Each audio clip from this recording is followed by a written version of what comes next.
Përshëndetje, në këtë video do të tregojmë disa shprehje dhe idioma të anglishtes me shpjegim. Kjo është pjesa e parë, pasi do të ketë edhe video të tjera. Break a leg. Po të përkthehet në shqip, break a leg është thyej një këmbë, por në fakt është në kuptimin e mirë, pasi break a leg është një idiom tipike angleze që përdoret në kontekstin e teatrit ose arteve të tjera skenike për t'i uruar një interpretuesi ose konkurrenti fat të mirë. Piece of cake. Piece of cake shqip përkthehet copë torte, por ka kuptim për diçka që realizohet lehtësisht ose është diçka e lehtë për të bërë. Për shembull, për të marrja e provimeve është një piece of cake, një copë torte, pra është diçka e lehtë për ta. No biggie. No biggie përdoret kur nuk është problem për diçka, në formë informale. Domethënë këtë shprehje mund ta përdorim me miqt dhe familjarët tonë. Përdoret për të treguar se diçka nuk është e rëndësishme ose nuk është problem. Where are you off to? Where are you off to? Përdoret siç e përdorim në gjuhën shqipe për ku je nisur, ku po shkon, në çfarë drejtimi po shkon. You bet. You bet përdoret për të theksuar një deklarat ose për të nënkuptuar me siguri. A do të vini në fest? You bet. Që përdoret si në shqip dhe bast. I don't buy it. Kuptimi. Nuk pajtohem, për të mos u bindur për diçka. I don't buy it, po të përkthehet fjalë për fjalë, do të thotë nuk e blej atë. Kjo shprehje përdoret në anglisht siç themi ne në shqip, nuk i haun këto. Pra do të thotë se nuk të bind për diçka. Dito, jeni dakord me. Përdoret në të folur për të treguar se jeni dakord me atë që dikush sapo ka thënë, ose keni të njëjtin mendim me atë person. Speak to the devil. Kjo shprehje ka të njëjtin kuptim siç themi ne në shqip, përmend qenin bëj gati shkopin. Po të përkthehet fjalë për fjalë, do të thotë flisni me djallin, kur personi për të cilin po flisni shfaqet papritur. Për shembull, a e dëgjuar se çfarë ndodhi anës dje?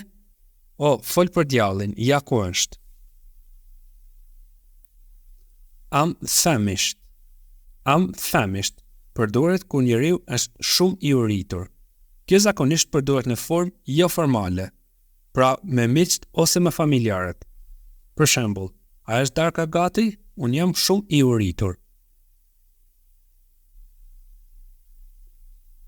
My bad.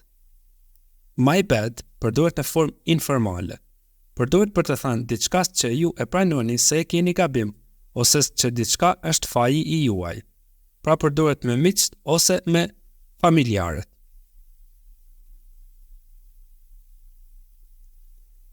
Sleep on it. Sleep on it përdoret nëse po përpiqeni të merrni një vendim dhe thoni se do të flini në të. Do të thotë se do të avononi marrjen e një vendimi dhe të mendoheni mirë. Pra siç e përdorim ne në shqip, kur na pyet dikush për diçka, për një vendim dhe ne themi më duhet të mendohem në lidhje me të. Now or never. Është e njëjta gjë siç e kemi dhe në gjuhën shqipe. Tani ose kurrë. Diçka duhet bërë më një herë, sepse nëse nuk bëhet më një herë, nuk do të ketë një mundësi të dytë për ta bërë. Toodles është një term zhargon i butë për të thënë mirupafshim ose shihemi me vull. Siç e përdorim shumë ne në shqip fjalën për shembull paqim. Nature calls. Më duhet të shkoj në tualet. Për shembull, a mund ta ndalosh makinën në një ndalesë pushimi sa më shpejt të mundesh? Natyra thërret, duhet të shkoj në tualet. Pra, kjo përdoret zakonisht kur jemi me një grup njerëzish dhe kemi nevojë që të shkojmë në tualet. The apple of my eye. Fraza molla e syrit tim përdoret për të përshkruar diçka që është shumë i dashur për ju. Për shembull, kur ju po rrini me dikënd dhe vjen ai personi që ju e keni shumë për zemër dhe përdoret kjo frazë.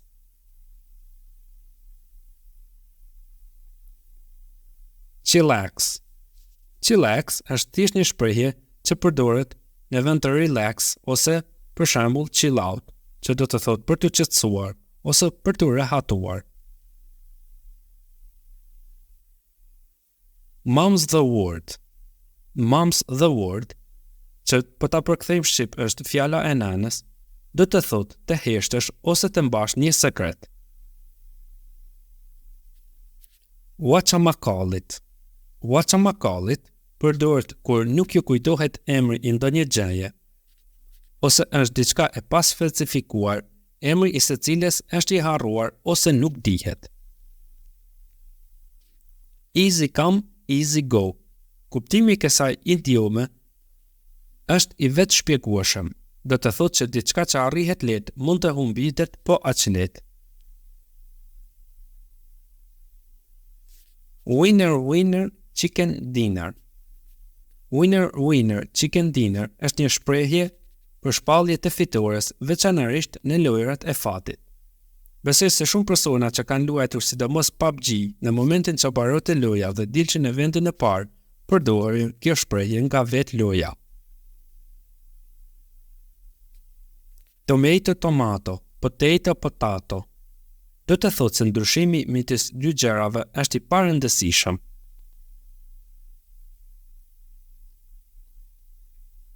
Call shotgun ose thjesht shotgun. Kjo frazë tregon qëndrimin e dikujt për të ulur në sërdilen e parë të pasagjerit. Përdoret shpesh kur shumë njerëz duan vendin e parë në makinë dhe personi i parë që thërret këtë shprehje ulet në sërdilen e parë të automjetit. Elephant in the room.